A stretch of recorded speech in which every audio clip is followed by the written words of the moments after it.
महापरमहंसाय स्वादित चरण कमल चिन्ह मकरंदाय भक्तजन मानस निवासाय श्री रामचंद्राय नमः।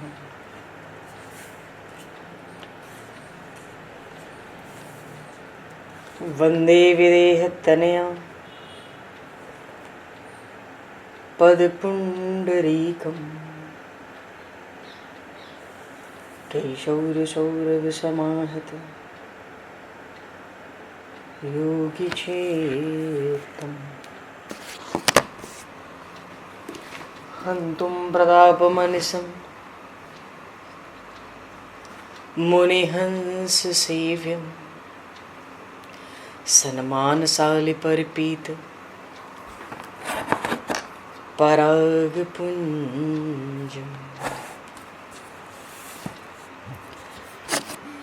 यत्र यत्र रघुनाथकीर्तनं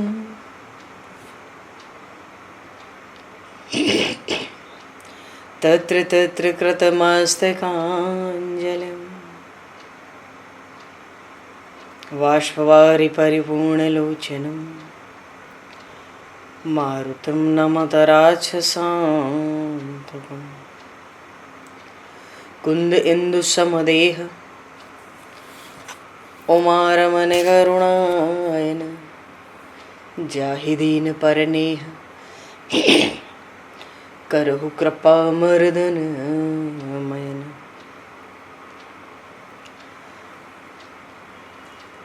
प्रहलाद नारद पराशर पुंडरीक व्यासे अम्बरीश शुक शौनक भीष्म दालभान रुक्मांगद अर्जुन वशिष्ठ विभीषणादीन एतानहं परम भागवतान् नमामि। श्री सीतानाथ समारंभां श्री रामानन्दार्य मध्यमाम् अस्मदाचार्य पर्यन्तां वन्दे गुरु परम्पराम्।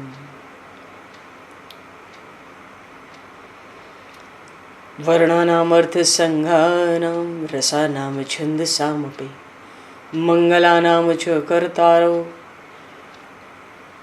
वन्दे वाणी विनायकौ।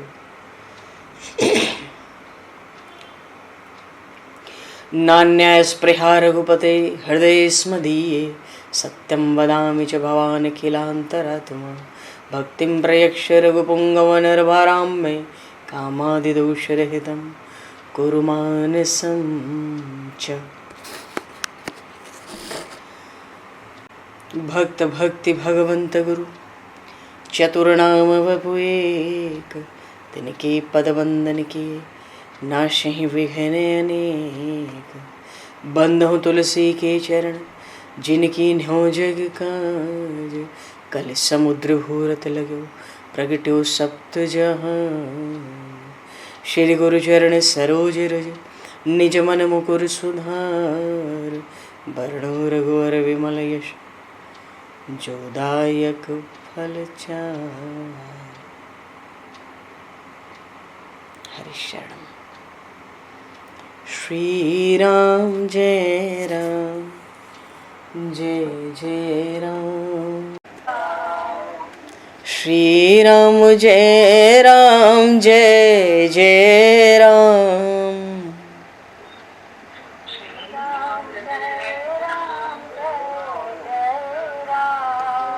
श्री राम जय राम जय जय राम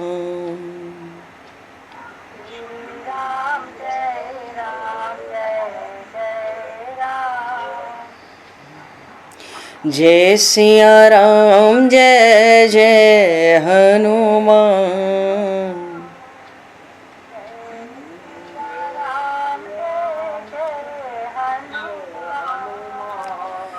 श्री गुरु रामानंद भगवान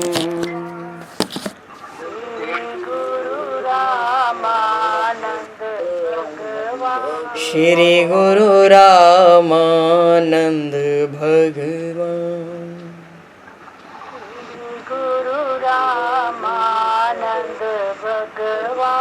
श्री राम जय राम जय जय राम। श्री राम जय जय राम। जय सिया राम जय जय सिया राम। जय सिया राम जय सिया राम। जय सिया राम जय जय सिया राम। जय सिया राम जय सिया राम। बोली सियावर रामचंद्र भगवान की जय। संपूर्ण राम दरबार की जय। श्री अवध मिथिला धाम की जय। श्री बांके बिहारी लाल की जय। 84 कोस ब्रजमंडल धाम की जय। श्री रामचरितमानस जी महाराज की जय। श्रीमन्नाम महाराज की जय। श्री पंडरीनाथ भगवान की जय। कली पावन अवतार गोस्वामी तुलसीदास जी महाराज की जय। सब संतन की जय, सब भक्तन की जय, समस्त वैष्णवन की जय, समस्त पूर्वाचार्य चरणन की जय, समस्त संप्रदाचार्यन की जय। श्री सद्गुरुदेव भगवान की जय। गंगा मैया की जय, जमुना मैया की जय, सरजू मैया की जय, गौ माता की जय, तुलसी माता की जय, पृथ्वी माता की जय, एकाशी महारानी की जय। जय जय श्री सीताराम, जय जय श्री राधेश्याम। नमः पार्वती पते हर हर महादेव। हरिशरणम। अनंत कोटि ब्रह्मांड नायक सर्वेश्वर पूर्ण परात्पर ब्रह्म असंख्य कल्याण गुणगणलय भक्तवांशा कल्पतरु शरणागत वत्सल भक्त वत्सल दीनबंधु दया सिंधु श्री कौशल्य आनंद वर्धन श्री दशरथ नंदन श्री जानकी कंठभूषण भगवान श्री सीताराम जी महाराज की असीम कृपा करुणा से श्री हनुमान जी महाराज की परम पावन भावमयी सन्निधि में महापुरुषों की भावमयी उपस्थिति में एवं आप सभी श्रद्धालु भक्त वैष्णवों की मंगल सन्निधि में मानव जीवन का सर्वोत्कृष्ट फल भगवत गुणगान भगवत कथा का आनंद हम सभी श्री राम कथा के माध्यम से प्राप्त करने जा रहे हैं। सर्वप्रथम आप सभी भक्त जनों के श्री चरणों में भगवत भाव से सादर वंदन सादर नमन।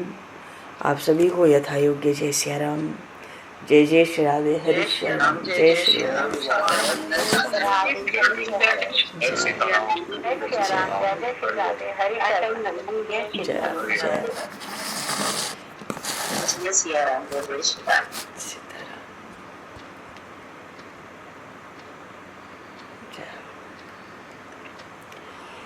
श्री रामचंद्र चरणों मनसा स्मरामि।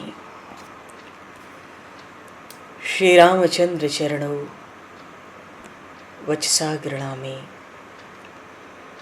श्री रामचंद्र चरणों शिरसा नमामि।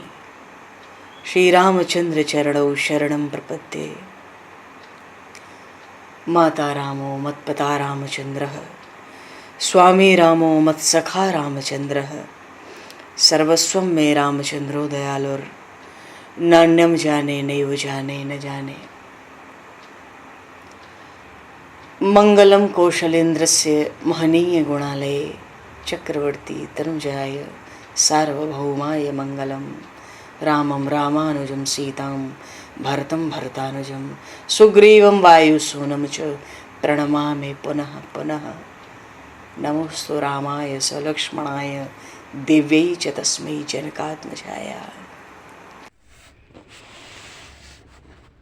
पूर्व प्रसंग में गोस्वामी जी श्री रामचरितमानस में वर्णन कर रहे हैं लक्ष्मण जी को शक्ति लगी है। मेघनाथ तो रावण के कुल का दीपक ही था और कहो तो रावण से भी लगता था कुछ सामर्थ्य में बढ़कर था मेघनाथ। तो मेघनाथ जब युद्ध करने आया रथ में बैठा, अदृश्य हो गया। जो राक्षसों की सेना उसके साथ आई थी, अदृश्य आकाश में रहकर ही मेघनाथ ने आदेश दिया, बानरों पर आक्रमण करो, उनका ध्यान अपनी ओर आकर्षित करो। आज तुम पर ये बानर भालू कोई प्रबल आघात नहीं कर सकेंगे, मैं तुम सबकी आज रक्षा करूंगा। मेघनाथ ने वचन दिया, मानो आज राक्षसों को मरने नहीं दूंगा। राक्षसों का बल बढ़ गया, बल तो उनमें बहुत था, बल और बढ़ गया। भाई जब सेनापति ही, युवराज ही अदृश्य रह के आक्रमण कर सकता है, तो फिर तो राक्षसों की सेना उसकी जो सुरक्षा है वो सुनिश्चित ही है। मेघनाथ के लिए अब बानरों की सेना के भीतर प्रवेश कर जाना कोई समस्या नहीं थी। वो तो अदृश्य होके आज युद्ध कर रहा था। अंतरिक्ष से चुन चुन कर बानरों के सेनापतियों को अपने कठिन कठोर बाणों का लक्ष्य बनाने लगा। बानर बेचारे पर्वत वृक्ष लेकर दिशाओं में दौड़ते हैं, आकाश में भी कूदते हैं, पर आघात किस पर करें, कोई दिखता तो नहीं है। पर वो मायावी शत्रु मेघनाथ सबको देख रहा था, पर उसे आज कोई देख नहीं सकता था। उसका परिणाम यह हुआ कि बानर जो हैं विफल होकर लौटते थे, और लौटते तो थे, बानर भालुओं के एक एक अंग उस अदृश्य आक्रमणकारी के बाणों से ऐसे बिंध गए, सब बानर भालू रीछ व्याकुल हो गए, तड़प तड़प कर पृथ्वी पर गिरते। संपूर्ण वानर सेना में आज कोई बचा नहीं जो अत्यंत आहत न हो गया हो, और अत्यंत आहत हो के मूर्छित न हो गया हो। हनुमान जी, अंगद जी, नल, नील, गय, गवाक्ष, द्विविद, मैंद्य, जामवंत, सुग्रीव, मानो वो किसी को चाहता नहीं है कि आज किसी में भी चेतना रहे। सबके शरीर को जर्जर करके प्रभु श्री राम को दुर्वचन कहता। विभीषण को छोड़ रखा था मेघनाथ ने,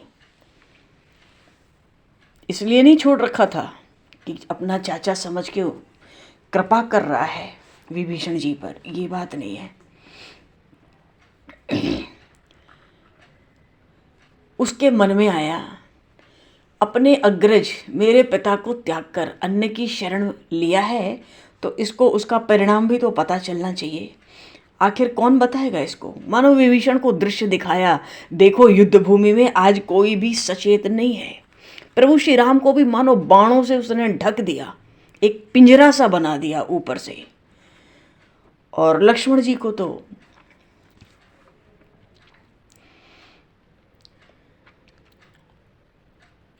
मेघनाथ चाहता था कि विभीषण सोचें कि रावण की लंका से निकलकर पैर रखने की भी जगह नहीं है, जिनकी शरण ली है उन सब की हालत देखो। पर मेघनाथ ये भी जानता था कि श्री राम लक्ष्मण दोनों के पास दिव्यास्त्र हैं। इनके पास ब्रह्मास्त्र भी है, पाशुपत अस्त्र भी है, नारायण अस्त्र भी कहते हैं। और ये ऐसे दिव्यास्त्र होते कि शत्रु सामने हो इसकी आवश्यकता नहीं होती इन दिव्यास्त्रों को। इनका प्रयोग कोई संकल्प से भी शत्रु के ऊपर कर दे तो त्रिभुवन में कहीं भी शत्रु होता है, वो दिखे या ना दिखे, अवश्य मार आते हैं ये दिव्यास्त्र। इसलिए मेघनाथ ने दोनों भाइयों को धनुष उठाने का अवसर ही मानो आज वो देना नहीं चाहता है। उसने अदृश्य रह के दोनों भाइयों पर भी एक बार सम्मोहन अस्त्र छोड़ा था, सम्मोहित करके मूर्छित करना चाहता था। देवताओं से भी जो नंदित कर्म है वैसे कर्म करना चाहता था। आज बड़े विषम बाण, कठोर बाण आज युद्ध में छोड़ता है। सबके अंग प्रत्यंग को मेघनाथ ने छलनी कर दिया। संपूर्ण बानर सेना में कोई जीवित है इसका चिन्ह नहीं दिख रहा था। मानो उन शेष अनंत भगवान को जब शक्ति लगी, वस्तुतः विभीषण की रक्षा में ही उनको भी शक्ति लगी, नहीं तो विभीषण के तो प्राण चले जाते। और लक्ष्मण जी महाराज जानते थे मेरे स्वामी इन विभीषण के शरण्य हैं, ये तो शरण में है, इसकी रक्षा होनी चाहिए, मेरे स्वामी नहीं है। कुछ ऐसा संयोग बन गया। लक्ष्मण जी महाराज को शक्ति लगी है।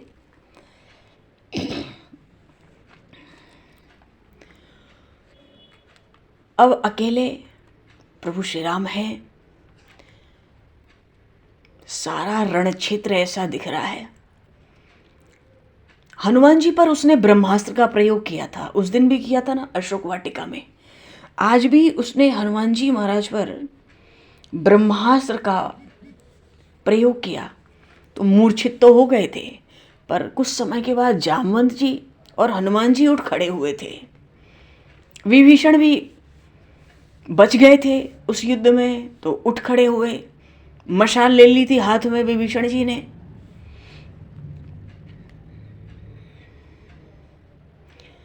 तो सब तो व्याकुल थे, पर भगवान शिव माता पार्वती से कहते हैं,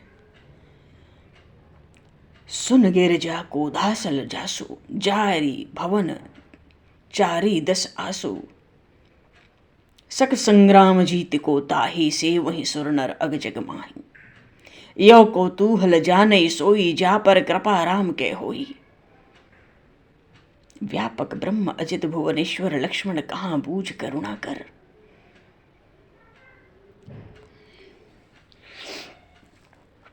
विभीषण जी चले तो सबसे पहले मशाल लेके थोड़ी हनुमान जी को देख रहे थे कौन कौन बचा है।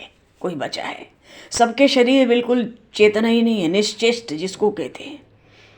हनुमान जी के पास पहुंचे, हनुमान जी उठ के बैठ गए। ब्रह्मास्त्र से मूर्छित थे, विभीषण के साथ हो गए। मैं द्वेद प्रावृत्ति ये सब निष्प्राण पड़े थे, सबके शरीर जर्जर। ऋक्षराज जामवंत दिखे तो विभीषण जी ने पुकारा, कष्ट के साथ पूछ रहे हैं कि मुझे कुछ दिख नहीं रहा है, मैं तो स्वर पहचान रहा हूं कि आप विभीषण हो, पहले आप ये बताओ हनुमान जीवित हैं कि नहीं। विभीषण जी को आश्चर्य हुआ, अरे प्रभु श्री राम की कुशल नहीं पूछे, लक्ष्मण जी महाराज की कुशल नहीं पूछते, सुग्रीव अंगद को भी नहीं पूछते, विभीषण पवन पुत्र को ही पहले क्यों पूछते हैं।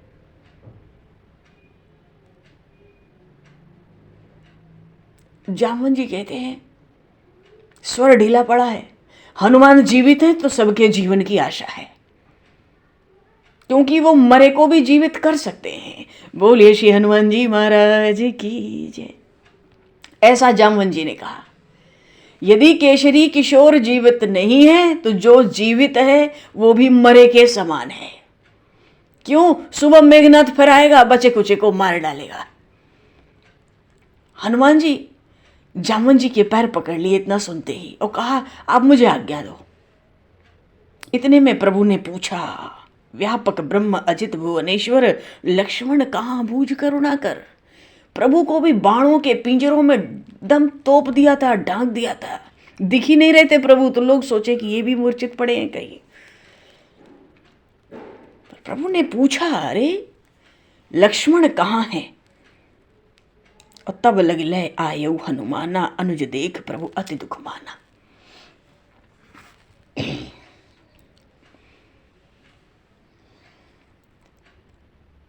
हनुमान जी को जब जामवंत जी ने देखा, जामवंत जी कहते हैं, ओह अब तो हम सब बच गए। बड़ी संतुष्टि मिली, क्योंकि हनुमान है तो सबके उपचार का उपाय अवश्य ढूंढा जाएगा, अवश्य मिलेगा। क्योंकि एक नियम होता है, जो लोग किसी दुर्घटना में मर जाते हैं ना, दुर्घटना का अर्थ है अस्त्र शस्त्र के प्रहार से, तो वहाँ एक नियम होता है। नियम ये होता है कि ऐसे लोग जो किसी अस्त्र शस्त्र से कट जाएं, प्रायः युद्ध क्षेत्रों में ऐसे लोग मिलते हैं, ऐसे भी आपस में कभी मिल जाए दिख जाएं तो बात अलग है। ऐसे लोगों का शरीर कभी भी दाह क्रिया के लिए रात्रि में नहीं ले जाना चाहिए। उनका प्राण सुबह निकला हो या रात को निकला हो, एक रात उनको रखना चाहिए उनके शरीर को। क्यों? शरीर में प्राण रहता है। किसी लोहे से, औजार से, अस्त्र शस्त्र से कट के कोई मर जाए तो उसके शरीर को रखना चाहिए। ऐसा शास्त्रों में लिखा है, एक रात्रि प्रतीक्षा करो, प्राण शरीर में है और शरीर में प्राण रहते ही, अब तो बहुत जल्दबाजी में दाह क्रियाएं होती हैं, अंतिम संस्कार होते हैं, पर ये ठीक नहीं है। और जिनको विष के प्रभाव से जिनकी मृत्यु हो जाती है, सर्प से, बिच्छू से, अन्य अन्य कोई भी विष चला, सीधे विष किसी ने खिला दिया हो, उनकी तो दाह क्रिया होती ही नहीं है जी, होनी चाहिए ही नहीं। उनको तो जल में प्रवाहित किया जाता है, क्योंकि जिनकी मृत्यु विष से होती है, ऐसा शास्त्रों में विधान है कि विष, कोई विष होता है वो सूंघ मिले तो मनुष्य खत्म हो जाए, कोई जीव खत्म हो जाए, कोई खाने से तुरंत खत्म हो जाए, कोई खाने के बाद 24 घंटे बाद वो खत्म हो जाए। महाराज कोई कोई विष तो ऐसा सुना है कि 1 साल के बाद मृत्यु होती है। अच्छा, ये ब्रज की ऐसे इस महापुरुष की बरसाना में घटना थी, 1 साल के बाद उनका शरीर छूटा। तो कोई कोई विष ऐसा भी होता है जो 1 साल के बाद प्राण लेता है पूरी तरह से। इसलिए जामवन जी ने कहा कि ये सब तो अस्त्र शस्त्र से कटपिट के मरे हैं, तो सुबह तक तो वही प्रतीक्षाहार स्थिति में होगी। पर जब प्रभु ने पूछा कि लक्ष्मण कहाँ हैं, और हनुमान जी लेकर आए, उस समय श्री रघुनाथ जी ने लक्ष्मण जी को उठाकर हृदय से लगा लिया। अनुज देख प्रभु अति दुख माना, उनके नेत्र कमल जल से भर गए, सारे अंग प्रभु के मानो ताप से संतप्त होने लगे। लक्ष्मण जी का मुख देखते व्याकुल हो जाते दुख से, और कहते, लक्ष्मण अब सेवक के सारे गुण अस्त होने वाले हैं। मानो लक्ष्मण से बढ़कर सेवक कौन होगा, जिसने 14 वर्ष वनवास में कोई अन्न जल मुंह में ग्रहण नहीं किया, न कोई लघु शंका न दीर्घ शंका, ऐसी सेवा दिन रात। तत्पर प्रभु कहते हैं, लक्ष्मण अब तो सेवक के सब गुण अस्त हो जाएंगे। मानो सेवक तो तुम ही एक बड़े भारी हो। लक्ष्मण सखा के भी सारे सद्गुण आज नष्ट हो जाएंगे। तुम सखा भी तो प्रभु के दाहिने हाथ थे। युद्ध में ये बात रावण को किसी ने बताई, उसका छोटा भाई उसका दाहिना हाथ है। लक्ष्मण कुछ बोलो, नहीं तो भक्ति के सारे सद्गुण नष्ट हो जाएंगे। आज एक भाई होने के सारे सद्गुण आज नष्ट होने वाले हैं सृष्टि में। तुम्हारी कीर्ति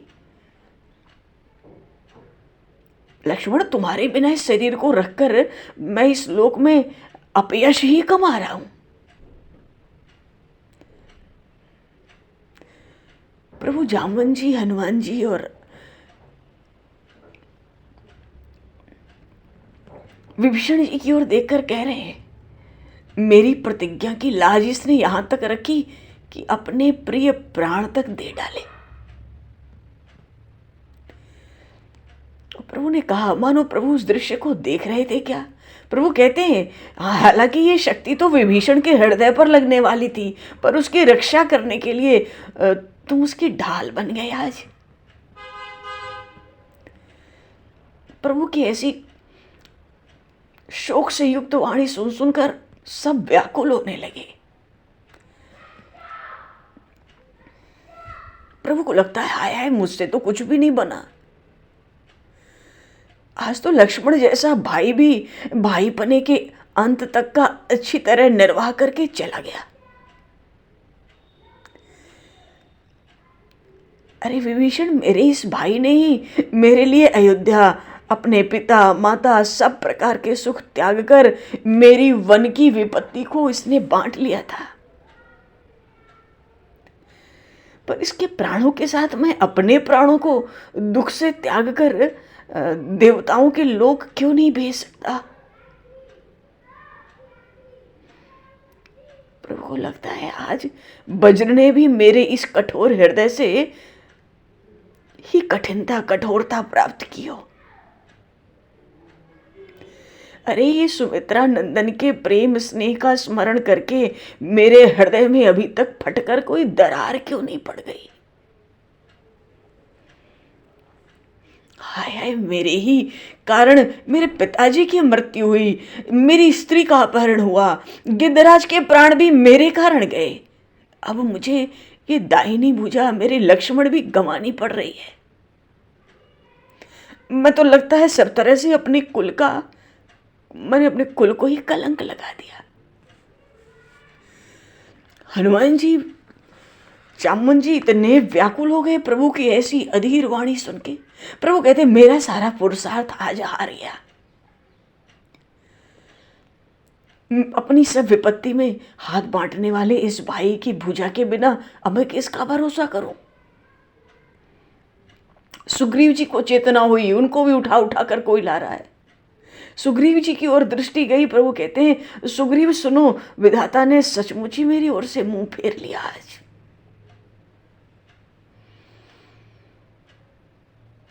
इसीलिए तो युद्ध का संकट उपस्थित हुआ और मुझे लक्ष्मण जैसे भाई ने आज त्याग दिया। बानर तो पर्वत वनों में चले जाएंगे और मैं भैया लक्ष्मण का साथ पकड़ूंगा, पर मेरे हृदय में यही सोच भरा हुआ है विभीषण की क्या गति होगी। प्रभु की वाणी सुन सुन के हृदय से सब व्याकुल हो रहे। जामवंत जी से और सहन नहीं हुआ।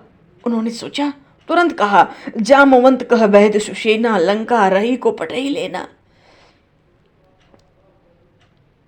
हनुमान जी को पहले जामवंत जी ने बुलाया और बुलाकर उनके बल को उत्तेजित किया। हनुमान जी के जामवंत जी ने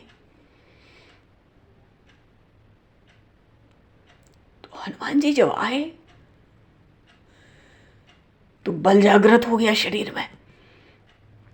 हनुमान जी प्रभु से कहने लगे उनकी वाणी सुन सुन के, जो हूं अब अनुशासन पाऊं, तो चंद्रमही निचोरी चैल ज्यों, आन सुधा सिर नावों, कह पाताल दलों ब्याल बली, अमृत कुंड महिलाओं, भेदि भुवन करी भानु बाहिरो, तुरत राहु देताओं।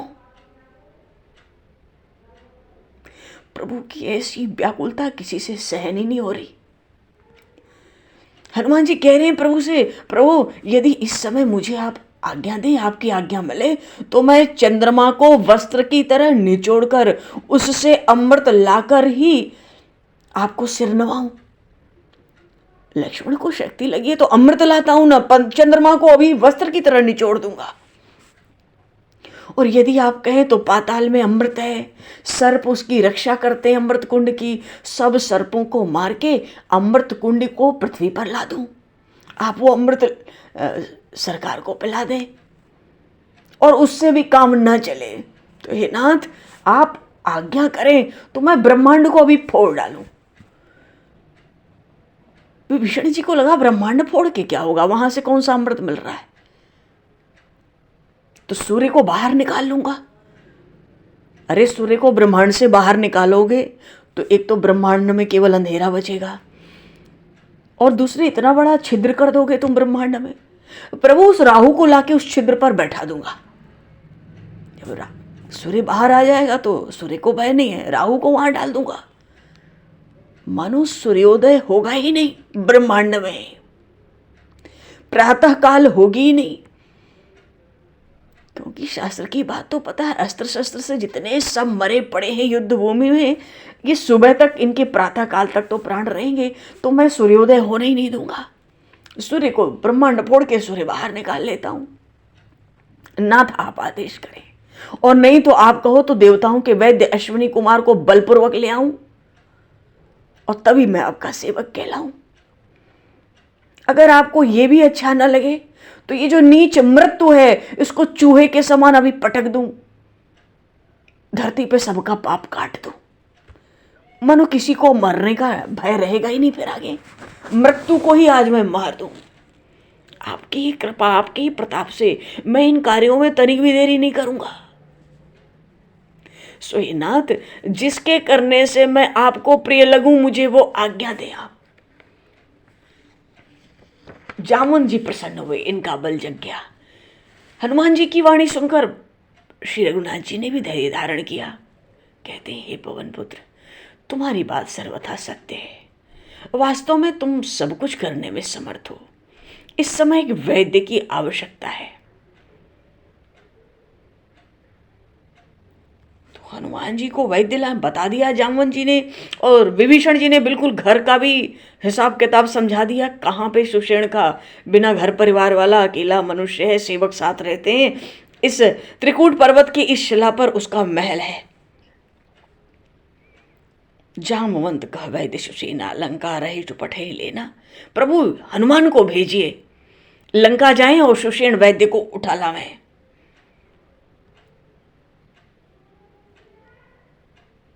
तो हनुमान जी को कितनी देर लगती है अपना ये सब पराक्रम प्रकट करने में। तुरंत छोटा सा रूप धारण कर लिया हनुमान जी ने फिर से। मानो चले ले आवे चल के।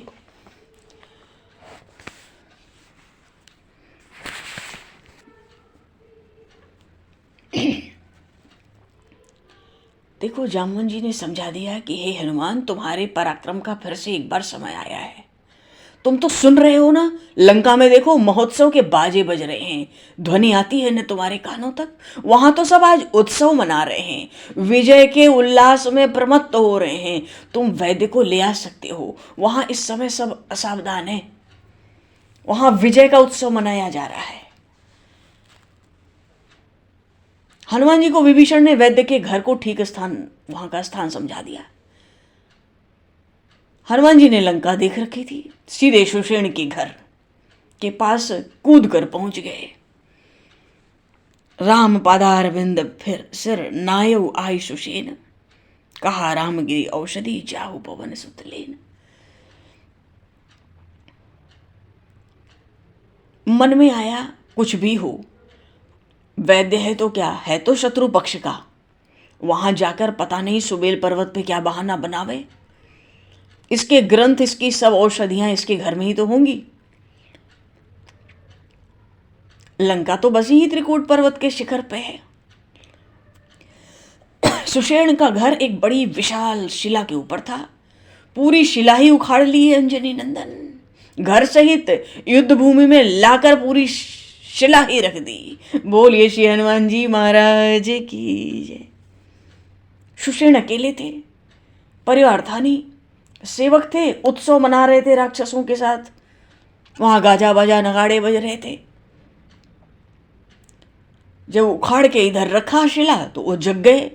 कैसा भूकंप आ गया घर के भीतर, कहाँ उड़ा जा रहा हूं। महल से उतरे, शिला थी, शिला से नीचे उतरे तो सामने सबसे पहले विभीषण हाथ जोड़कर खड़े थे।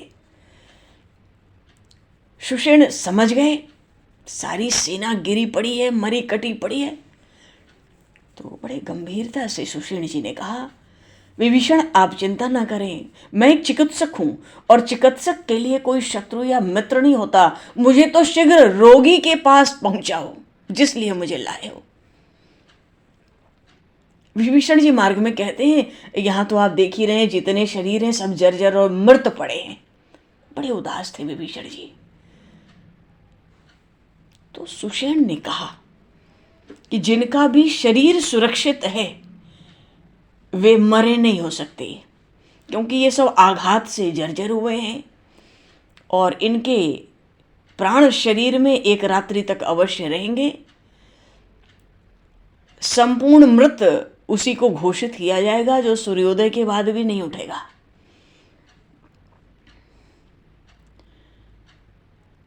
प्रभु श्री राम के चरणों में आकर सुषेण ने प्रणाम किया। राम पदार बिंद शरणायु आई सुसेन, और हनुमान जी से कहा, हनुमान जी की ओर देखा।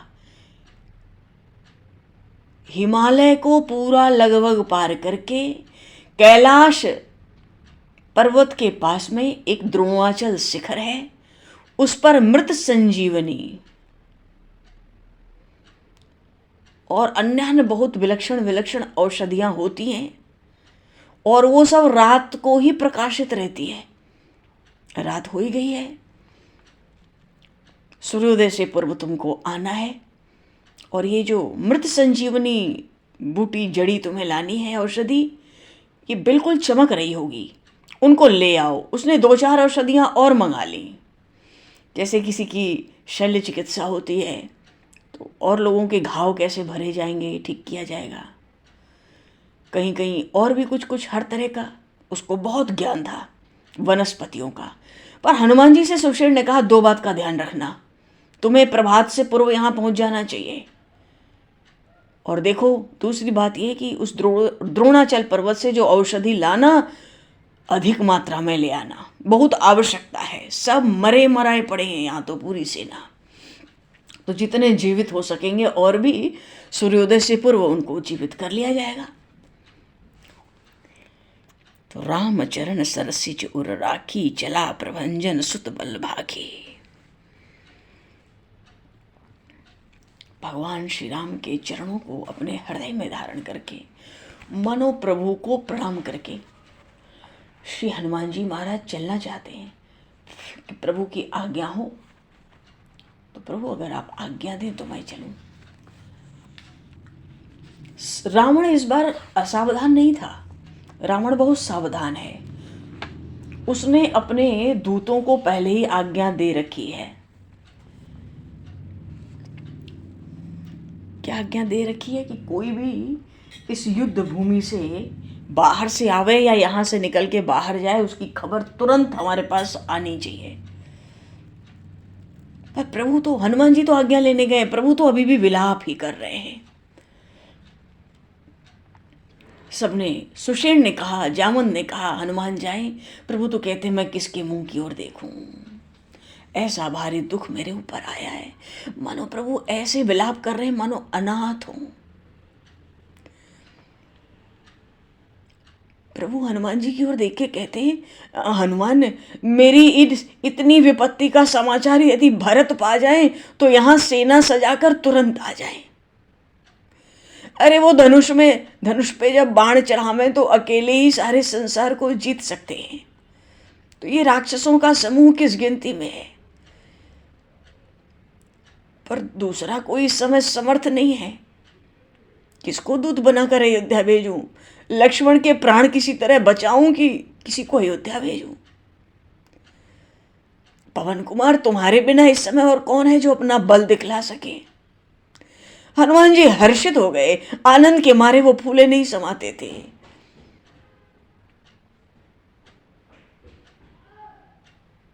बार बार प्रभु के चरण की रज लेकर मस्तक से लगाने लगे।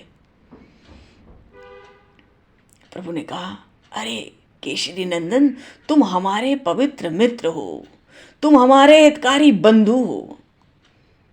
मेरी एक एक रोम में जिह्वा नहीं है कि तुम्हारे पुरुषार्थ का वर्णन कर सकूं। जहां जहां जब जब तुम्हारा स्मरण हुआ, वहां वहां तुमने सबके भय दूर कर दिए।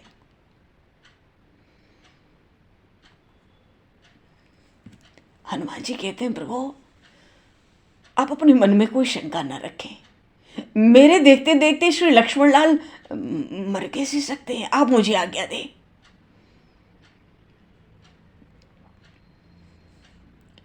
यमलोक जाकर यमराज के ही, उनके दूतों के साथ ही क्यों ना मैं खा जाऊं, यमराज को ही आज, या काल को काटकर उसके अत्यंत छोटे छोटे टुकड़े कर डालूं कि मृत्यु को मारूं, या पाताल को खोदकर पाट दूं आज, चंद्रमा निचोड़ के लक्ष्मण जी के मुख में कहो तो आप निचोड़ दूं।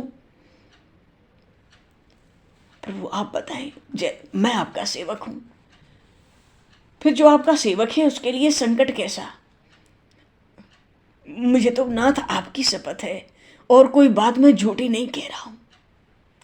प्रभु ने कहा, नहीं नहीं, वैद्य सुषेण ने बताया है ना कि द्रोणाचल पर्वत पे संजीवनी जड़ी है। मेरे भाई तुम विलंब अब और मत करो, तुम जाकर तुरंत वहां से औषधि ले आओ। अब तो आज्ञा मिली। हनुमान जी महाराज शीघ्रता से चल पड़े जी। और उधर रावण सावधान है, दूत लगा रखे हैं, कोई आवे जाए तो खबर करो। कोई, रावण चाहता नहीं था कोई देवता इस बानरी सेना की सहायता कर सके, तो दूत ने जाके रावण को बता दिया। वो तो कहता है संध्या के आरंभ में ही जिस वानर ने लंका जलाई थी वो लंका में आया, विभीषण से कुछ बात करके आया, और जो अपने सुषेण हैं वैद्य उनको घर के साथ उठा ले गया।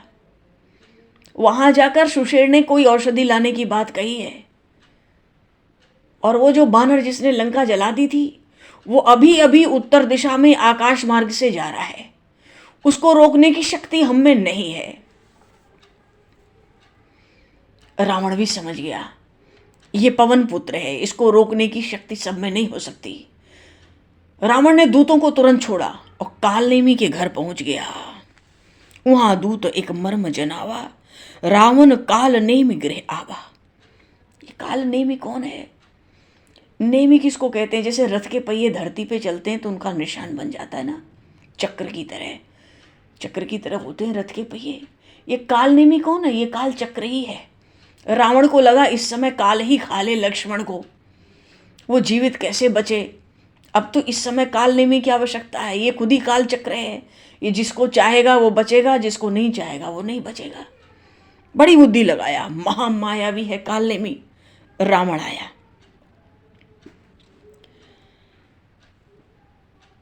रावण ने सब बात सुना दी। आके कहता है तुम तो शीघ्रता करो, महामायावियों में तुम सबसे श्रेष्ठ हो। अब रावण आया, राक्षस राज रावण। कालनेमी को इतना भी अवसर नहीं है कि राजा आया है उसका सत्कार कर लें। रावण कहता है ये स्वागत सत्कार का समय नहीं है, हनुमान को किसी प्रकार रोको। कालनेमी ने सोचा,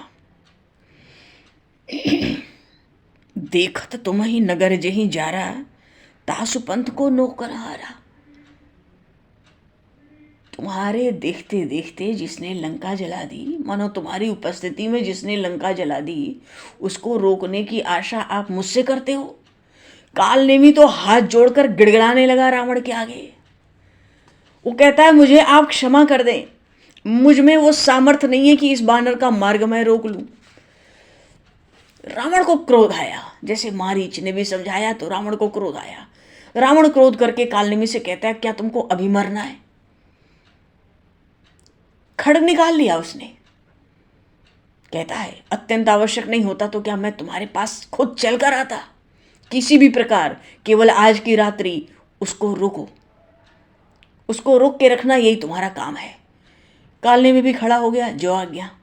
मन में सोचा अभी यहां मरने से अच्छा है कि रामदूत के हाथ से मृत्यु भली है ना, उस पवन पुत्र के हाथ से मरूं, इस पापी के हाथ से कौन मरे।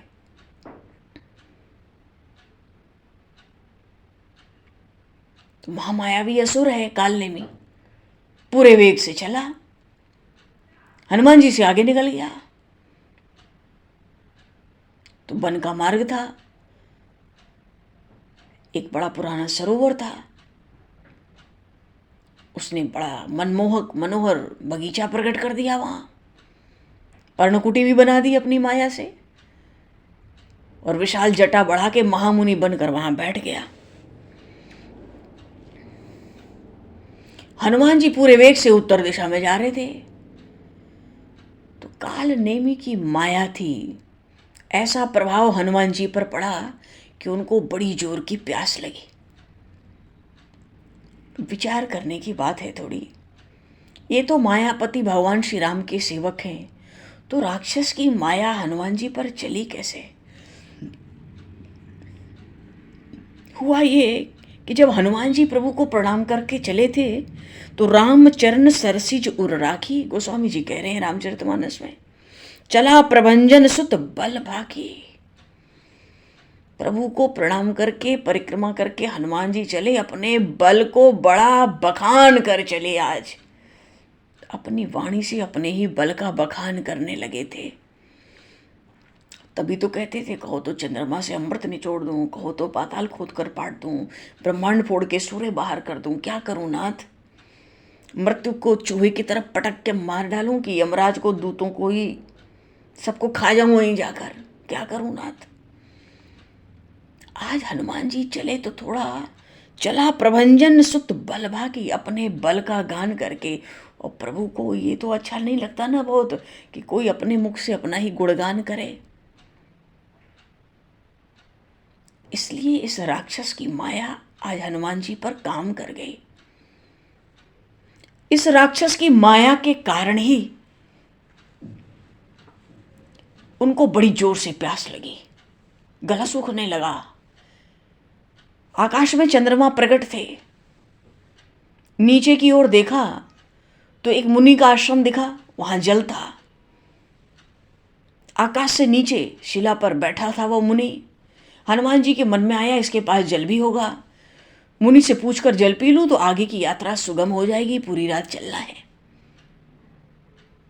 आके हनुमान जी ने उस मायावी मुनि को प्रणाम किया। मुनि कह रहा है, हनुमान तुम्हारा कल्याण हो, तुम्हारा काम सफल हो।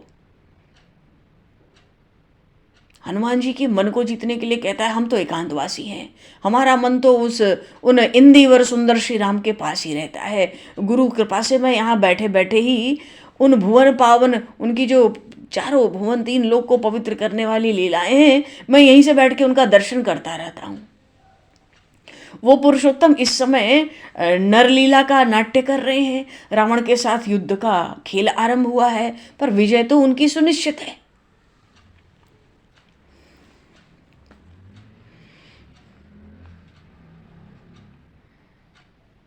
राक्षस कपट वेश तह सोहा, माया पति दूतन चह मोहा। जाय पवन सुत नायऊ माथा, लाग सुख कहे राम गुण गाथा।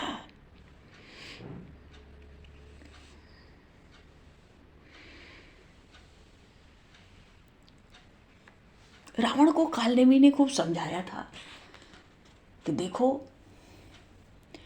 मारीच की तरह तुम भी श्री रघुनाथ जी का भजन करो और इस युद्ध से जीत की कल्पना छोड़ दो।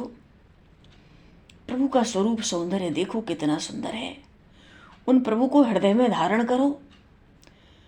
मैं मेरा तू तेरा ये तो ममता है, इसको त्याग दो।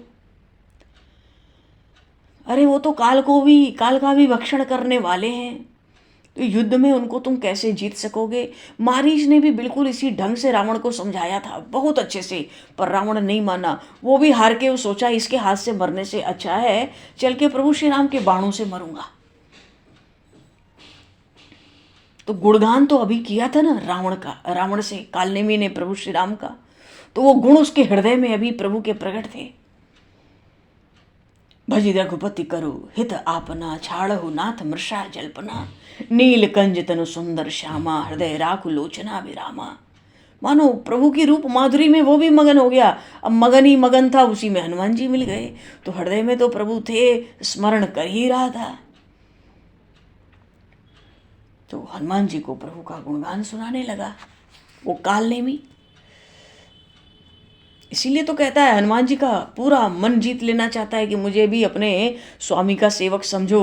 तो कहता है, होत महारन रावण राम ही, जीति है ही राम न संशय या मही।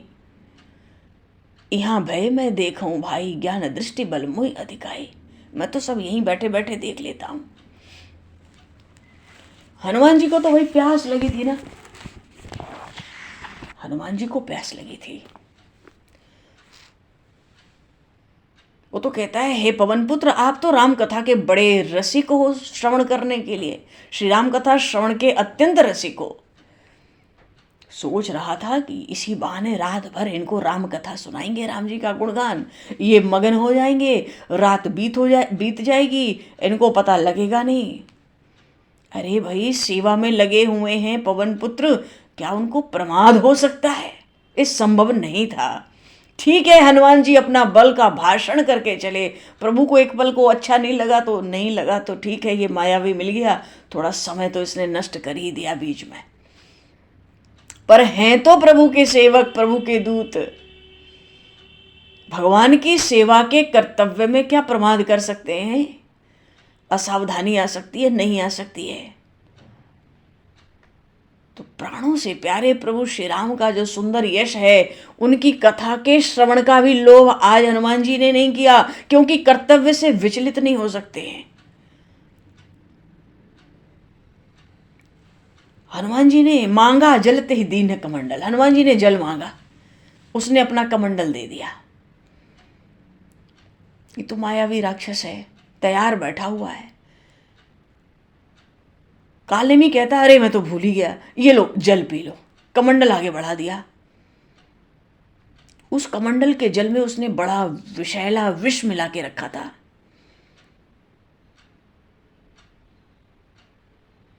यही जल पिलाने के लिए ही अपनी माया से हनुमान जी के भीतर उसने प्यास जगा दी थी कि प्यासा आएगा मेरी माया से तो यही जल पिला दूंगा। पर हनुमान जी तो कहते हैं कह कपि नहीं अघाऊं थोड़े जल, ये थोड़े से पानी से मेरी प्यास नहीं बुझने वाली है। हाथ जोड़ लिया हनुमान जी ने, कहते आप तो मुझे कोई जलाशय का मार्ग बता दो, क्योंकि ऊपर से देखा था जलाशय था उस आश्रम में। तो कालनेमी कहता है कि तुमको तो दिव्य औषधियां लेने जानी है, पर याद रखो वो जो दिव्य औषधियां हैं ना, बिना मंत्र ज्ञान के उन औषधियों का दर्शन नहीं होता, वो दर्शन ही नहीं देती हैं। बात यह है कि कालनेमी ने जब देखा कि विष तो ये पिया नहीं, ये कह के कि मुझे प्यास बहुत ज़्यादा है, जलाशय बताओ, तो ये योजना तो निष्फल हो गई। तो उसने दूसरी योजना मन में ही बना ली। वो कहता है कि देखो तुम्हें जो औषधि लेनी है, तुमको मंत्र ज्ञान नहीं है ना, मैं मंत्र ज्ञान दूंगा, फिर वो तुम्हें दिख जाएंगी झटपट और तुम उठा लाओगे।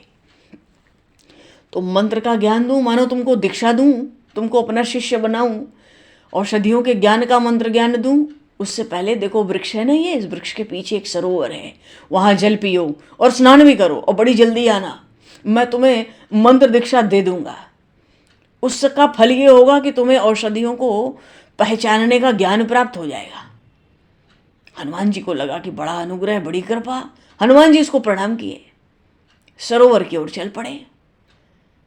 कालनेमी इधर सोचता है दीक्षा के बहाने दीक्षा में अंगन्यास करवाऊंगा, करन्यास करवाऊंगा, मातृका न्यास सब करवाऊंगा, ये सब कुछ पूरी रात्रि इसी में पूरा कर दूंगा।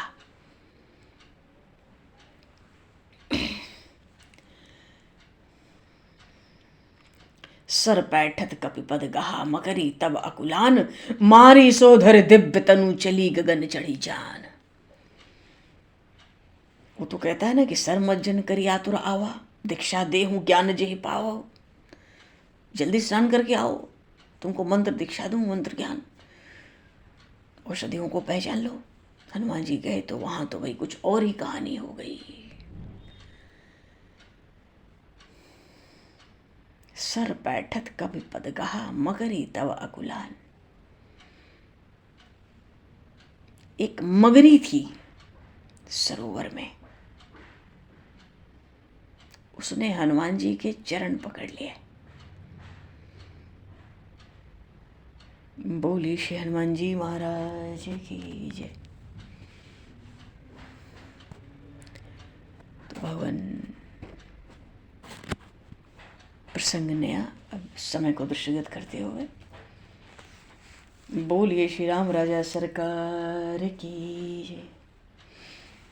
दो पल नाम कीर्तन प्रभु का बोलकर वाणी को विराम दे दिया जाए। हनुमान जी तो इधर आए, पर प्रभु उधर बहुत व्याकुल हैं। लक्ष्मण जी महाराज को निश्चेष्ट देखकर प्रभु बड़े व्याकुल हैं। प्रभु तो बड़ा भारी उधर विलाप कर रहे हैं, इतना विलाप कर रहे हैं प्रभु कि मेरे भाई तुम्हारे बिना अब तो कोई सेवक नहीं दिखता, कोई सखा नहीं दिखता, कहीं भक्ति का भी कोई सद्गुण मालूम नहीं पड़ रहा। आज तो मानो भाई पने का ही अंत हो गया। मैंने प्रतिज्ञा की थी कि निश्चरहीन करो मैं भुज उठाए प्रण कीन, तो उस प्रतिज्ञा के लिए तुमने अपने प्राण भी दे दिए। अरे प्रभु की ये वाणी सुन के जो रीछ वानर देवता लोग हैं ना, ये सब दुख से सूख गए थे उस समय। इन सुमित्रा नंदन से असीम स्नेह का स्मरण कर रहे हैं प्रभु।